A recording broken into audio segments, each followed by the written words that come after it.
မေဟေးဒီရင်တွေကသားအတွက်လားလားဟုတ်တဲ့သားကြီးအကုန်နာစားလိုက်တော့အဖေနဲ့မေရောစားပြီးလို့လားသားအဖေကလေလမ်းလျှောက်ပြန်လာတဲ့ကစားပြီးသွားပြီအမေလည်းစားပြီးသွားပြီသား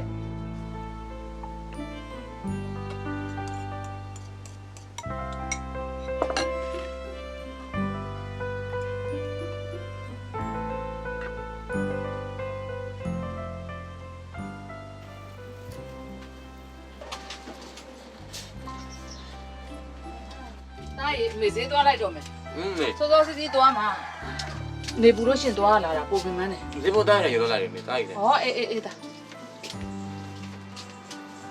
မေပဲသားလက်ခဲ့လေသားတောင်းနေရတော့မှာရတယ်သားအမေလမ်းမဲလျှောက်သွားလိုက်တော့မယ်ဟိုဘက်ရင်ကတော်မြလေသူလည်းလိုက်မယ်တဲ့ဟုတ်